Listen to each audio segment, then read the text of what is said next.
সকলকে নমস্কার। আজ আমি চলে এসেছি আবার নতুন একটি ভিডিও নিয়ে, নতুন একটি বিষয়ের উপর। তো আজকে যে বিষয়ের উপর বিশেষ করে আমি আলোকপাত করতে চাই এবং যারা সাধারণ মানুষ এবং যারা বিগিনার তাদের কিছু শেখাতে চাই, যে বিষয়টিকে নিয়ে আমি আলোচনা করতে চাই সেটি হচ্ছিল মিউচুয়াল ফান্ড। এবার নতুন যারা ইনভেস্টর বা যারা নতুনভাবে ইনভেস্টমেন্ট শুরু করতে চান তাদের কাছে মিউচুয়াল ফান্ড একটা জ্বলন্ত বিষয়। তারা সব জায়গায় থেকে শুনে থাকে যে মিউচুয়াল ফান্ড ইনভেস্টমেন্ট এখন একটা লাভজনক ব্যাপার। সেই বিষয়ে কিছু আমি বলতে চাই। তো মিউচুয়াল ফান্ড নিয়ে বলার আগে কিছু বিষয় নিয়ে আপনাদের সামনে আলোচনা করতে চাই। সেটা হচ্ছে আমরা ডিফারেন্ট টাইপের সেভিংস করে থাকি। আমরা যারা ইনকাম করি তারা সংসার খরচা এবং বিভিন্ন রকম খরচ চালিয়ে কিছু টাকা মাসের শেষে বাঁচাই, সেটাকে আমরা সেভিংস করতে চাই বা বিভিন্ন রকমের ইনভেস্টমেন্টে রাখতে চাই। এবার সেটা করতে গিয়ে আমরা অনেকেই আছি, অনেক রকম পদ্ধতি থাকলেও কিছু কিছু পদ্ধতি নিজেদের মতো করে বেছে নিই। তার মধ্যে অনেকেই সেভিংস অ্যাকাউন্টেই টাকাটা ফেলে রাখেন, মাসের পর মাস সেভিংস অ্যাকাউন্টে টাকা পড়ে থাকে। এখানে খুব লো রিটার্ন। সেভিংস অ্যাকাউন্টের ওপর ব্যাংক খুব কম ইন্টারেস্ট পে করে, যেটা একদমই লাভজনক নয়। এখানে আপনার টাকার ভ্যালুটা কমে যায়। আপনি যখন সেই টাকাটা সেভিংস অ্যাকাউন্টে ফেলে রাখবেন সেটা কোনো কাজে দেবে না, কারণ কি রিটার্ন সেরকমভাবে আপনি ওখান থেকে পাবেন না। এরপরে আবার কেউ কেউ ফিক্সড ডিপোজিট করতে চান। ফিক্সড ডিপোজিটে কি হয়, একটা ফিক্সড টাইম পর্যন্ত আপনাকে টাকাটা ব্যাংকের কাছে ফেলে রাখতে হয়, তারপরে সেখান থেকে আপনি একটা রিটার্ন পান।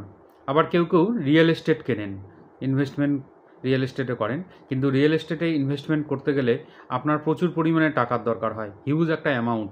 সেটা অনেকের পক্ষেই সম্ভব হয় না ওই টাকাটা জোগাড় করে ইনভেস্ট করা। কিন্তু যারা আমরা 1000 টাকা 2000 টাকা মাসে ইনভেস্ট করতে চাই তাদের পক্ষে এটা খুব কঠিন হয়ে যায়। কেউ কেউ আবার গোল্ডে ইনভেস্ট করেন।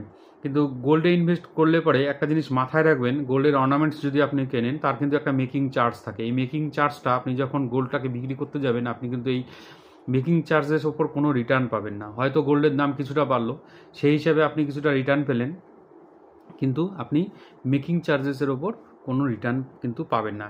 সেই জায়গায় থেকে দেখতে গেলে পরে গোল্ড কিনতে গেলে পরে প্রচুর পরিমাণে যেমন টাকার প্রয়োজন এবং রিটার্নও কিন্তু খুব কম। এরপরে কেউ কেউ আবার পিপিএফে ইনভেস্টমেন্ট করেন। পিপিএফের যা ব্যাংক এখন ইন্টারেস্ট রেট দেয়, আমাদেরকে রিটার্ন দেয়, সেটা কিন্তু খুবই কম। এরপরে আবার কেউ কেউ স্টক মার্কেটেও ইনভেস্ট করেন। কিন্তু স্টক মার্কেটে কোনো স্টকে ইনভেস্ট করতে গেলে পরে আপনার প্রচুর পরিমাণে নলেজ এবং পড়াশুনো করার প্রয়োজন। আপনি যদি নলেজড পার্সন হন এবং আপনার যদি জ্ঞান সেই লেভেল পর্যন্ত থাকে, তাহলে আপনি যদি সঠিক স্টক সঠিক সময়ে নির্বাচন করে ইনভেস্ট করেন তাহলে আপনি লাভবান হবেন। এরপরে এছাড়াও কিছু কিছু ইনভেস্টমেন্ট করে থাকে মানুষ। ক্রিপ্টোকারেন্সিতে ইনভেস্টমেন্ট করেন, বন্ডে ইনভেস্টমেন্ট করেন। কিন্তু সবথেকে বার্নিং যেটা টপিক, আমার যেটা আলোচ্য বিষয় আজকে হলো মিউচুয়াল ফান্ড। এই মিউচুয়াল ফান্ড নিয়ে বিভিন্ন জনের বিভিন্ন রকমের ধারণা থাকতে পারে। সেই ধারণাগুলো আরেকটু যাতে ক্লিয়ার হয় এবং আপনারা পরিষ্কারভাবে বুঝতে পারেন, সেই মর্মেই আমার এই ভিডিওটা করা। তো মিউচুয়াল ফান্ড নিয়ে দু চারটি কথা বলবো, সেটার জন্যেই এই ভিডিওর তৈরি। এবং সেই মিউচুয়াল ফান্ড নিয়ে বলতে গেলে পরে আপনাকে প্রথমে জানতে হবে মিউচুয়াল ফান্ড কী, মিউচুয়াল ফান্ড বিষয়টা কী, মিউচুয়াল ফান্ড জিনিসটা কী, এটা জানতে হবে। যেমন সেরকম কিভাবে মিউচুয়াল ফান্ডে ইনভেস্ট করা যায় সেটাও জানতে হবে। কত রকমের মিউচুয়াল ফান্ড বাজারে আছে সেটাও আপনাকে জানতে হবে। এবং সেটা জানার পরে আমি কি করব সেটাও বুঝতে হবে। তো মিউচুয়াল ফান্ড কি, এই বিষয়টাতে যদি প্রথমে আসি, মিউচুয়াল ফান্ড এমন একটা বিষয় যেটাতে আপনি ইনভেস্টেড রইলে আপনি যদি একটি বাজারের সব থেকে বাজে মিউচুয়াল ফান্ড বা খারাপ মিউচুয়াল ফান্ডেও আপনি ইনভেস্টমেন্ট করেন, সেটা যদি লং পিরিয়ডে হোল্ড করেন, দেখা যাবে তার থেকে 8 থেকে 10% আপনি অ্যাটলিস্ট রিটার্ন পাবেন, যেটা এফডি বা পিপিএফের থেকে অনেকটাই বেশি। সুতরাং এটা একটা লাভজনক ব্যাপার, কিন্তু আপনাকে সময় দিতে হবে এবং লং টার্ম ধরে হোল্ড করলে সব সময়ের জন্য এটা আপনাকে একটা ভালো রিটার্ন তৈরি করে দেবে। এবার যদি আপনি বুঝে সুঝে সুন্দরভাবে বুঝে এবং সঠিক মিউচুয়াল ফান্ড চুজ করেন, তাহলে সেই অ্যামাউন্টটা আপনার হয়তো 9-10% বা 8% নয়, সেটা 21% পর্যন্ত রিটার্ন আপনি পেতে পারেন।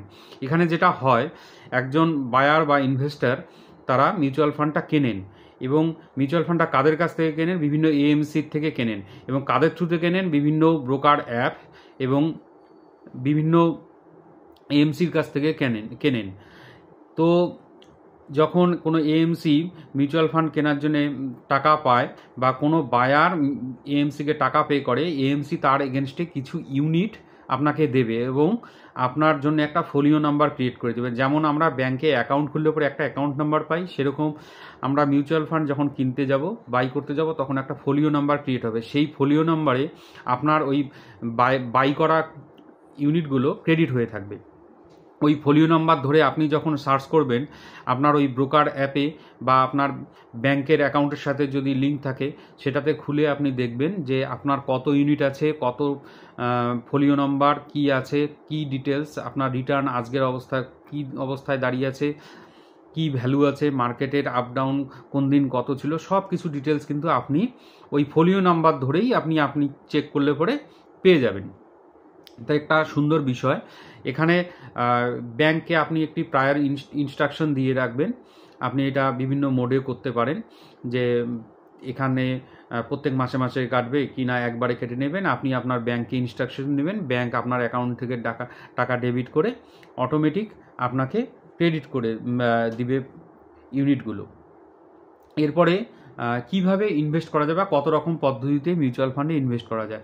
মিউচুয়াল ফান্ডে দু রকম পদ্ধতিতে ইনভেস্ট করা যায়, একটা হলো এসআইপি মোডে আর একটা লামসাম। এসআইপি মোডের প্রথমে যদি আসি আমরা, এসআইপি মোডটা হলো মান্থলি বেসিস। এবার প্রত্যেক মাসের 10 তারিখ বা 5 তারিখ আপনি একটি নির্দিষ্ট ডেট ফিক্স করে দিবেন, ব্যাংকে সেইভাবে ইনস্ট্রাকশন দিয়ে দিবেন, ব্যাংক আপনার অ্যাকাউন্ট থেকে অটোমেটিক টাকা ডেবিট করে বা টাকা কেটে মিউচুয়াল ফান্ড বাই করে নেবে, এবং সেই মিউচুয়াল ফান্ড যখন বাই হবে তখন আপনি কিছু ইউনিট পাবেন, সেটা আপনার ফোলিও নাম্বারে ক্রেডিট হয়ে যাবে। এটা প্রত্যেক মাসে চলতে থাকবে।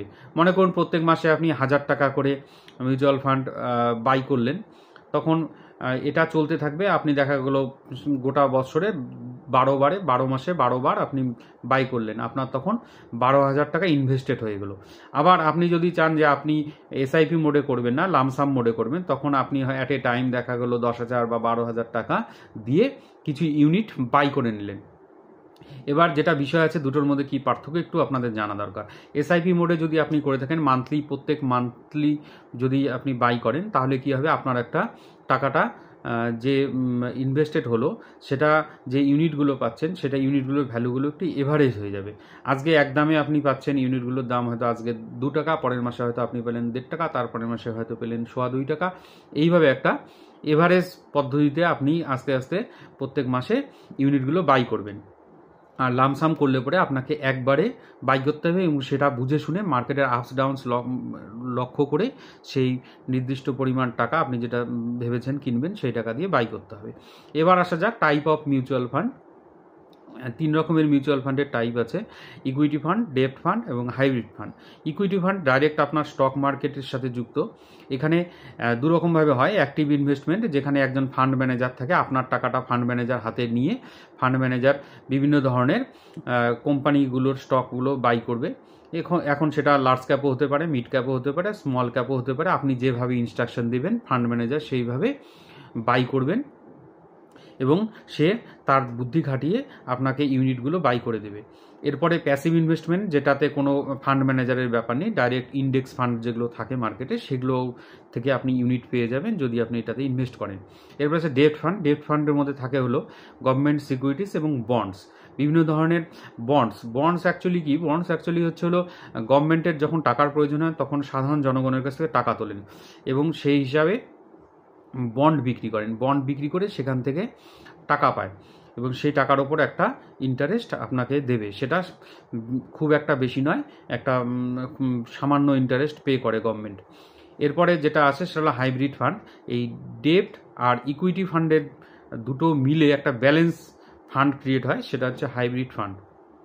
এখানে রিস্কটা মডারেট, যেমন ইকুইটি ফান্ডে রিস্কটা হাই, রিটার্নটাও হাই। ডেপ্ট ফান্ডে রিস্ক একদম লো, রিটার্নও লো, প্রায় এটা আপনার ফিক্সড ডিপোজিটের মতনই আপনি রিটার্ন পাবেন ডেট ফান্ডে।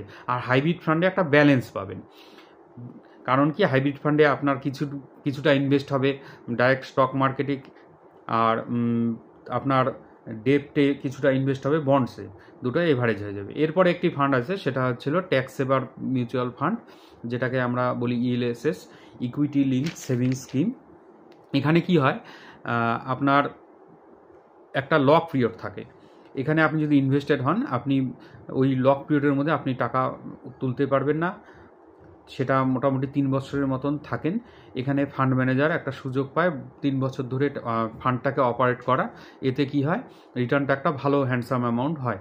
কিন্তু আপনাকে ওই লক পিরিয়ডটা মাথায় রেখে ইনভেস্ট করতে হবে, যে আপনি 3 বছরের মধ্যে এই টাকাটা তুলতে পারবেন না। এটা একটা ভালো বিষয়। আর এই ধরনের ফান্ডগুলোতে যে ইনভেস্টমেন্টটা আপনি করেন, সেটা অবশ্যই কোনো লার্জ ক্যাপ বা মিড ক্যাপ কোম্পানিতে ইনভেস্টেড হয় আপনার টাকাটা। এটা একটা ভালো বিষয়। এরপরে আসা যায় আমরা তাহলে কি করব। এবার আপনি সবসময় মাথায় রাখবেন আপনার বয়স এবং আপনার হাতে ইনভেস্টমেন্টের জন্য কতটা সময় আছে, বা কতদিন ধরে আপনি ইনভেস্টমেন্ট করতে চান, বা কতদিন পরে এই টাকাটার আপনার প্রয়োজন, সেটা আপনাকে মাথায় রেখে চলতে হবে। এবং সেই হিসাবে আপনাকে রিস্ক নিতে হবে। আপনার যদি এজ বেশি হয়, তখন নিশ্চয়ই আপনার রিস্ক নেওয়ার ক্যাপাবিলিটিটা কম থাকবে। যাদের বয়স কম, তার রিস্ক নেওয়ার ক্যাপাবিলিটিটা বেশি থাকে। কারণ কোনো কিছু ক্ষতি হলে পরে, কোনো আর্থিক ক্ষতি হলে পরে যাদের বয়স কম, তারা রিকভার করার সুযোগ পায়। কিন্তু যারা সিনিয়র মানুষ, তাদের ক্ষেত্রে সময়টা কম থাকে রিস্কটাকে ওভারকাম করা। তো যাই হোক, এবার আপনাকে করতে হবে, সে আপনার বয়স যাই হোক, আপনাকে একটা ডিম্যাট অ্যাকাউন্ট খুলতে হবে। ডিম্যাট অ্যাকাউন্ট খুলে সেখান থেকে আপনি মিউচুয়াল ফান্ড বাই করতে পারেন, অথবা কোনো এএমসিতে ডাইরেক্ট গিয়ে আপনি বাই করতে পারেন, কোনো ব্যাংকের থ্রুতে আপনি বাই করতে পারেন, কোনো মিউচুয়াল ফান্ড এজেন্টের থ্রুতে এই মিউচুয়াল ফান্ডগুলো আপনি বাই করতে পারেন। সে যাই হোক, আপনি আপনার রিস্ক নেওয়ার ক্যাপাবিলিটি এবং আপনার বয়সের কথা মাথায় রেখে, এবং ইনভেস্টমেন্ট কতদিন ধরে করবেন, কী ধরনের রিটার্ন চান বা কবে রিটার্নটা চান, সেগুলো বিষয়ে মাথায় রেখে আপনাকে ইনভেস্টমেন্টটা করতে হবে। এবং পরবর্তীতে আমি একটি ভিডিও আনবো কি দেখে মিউচুয়াল ফান্ডগুলো সিলেক্ট করতে হয়, সেই বিষয়টা নিয়ে আপনাদের সাথে পরবর্তীতে একটি ভিডিওয়ে আলোচনা করব। যেহেতু আজকে একটি প্রাথমিক একটু ফান্ডামেন্টাল বিষয়গুলোই তুলে ধরার চেষ্টা করলাম। যাই হোক, এরপরে যে বিষয়টা থাকে, এখানে যা আমি বললাম সম্পূর্ণ বিষয় হলো এডুকেশনাল পারপাস। কাউকে কোনো আমি সাজেশন দিচ্ছি না, বা আমার কথা শুনে আপনারা কিছু ইনভেস্টমেন্ট করবেন না।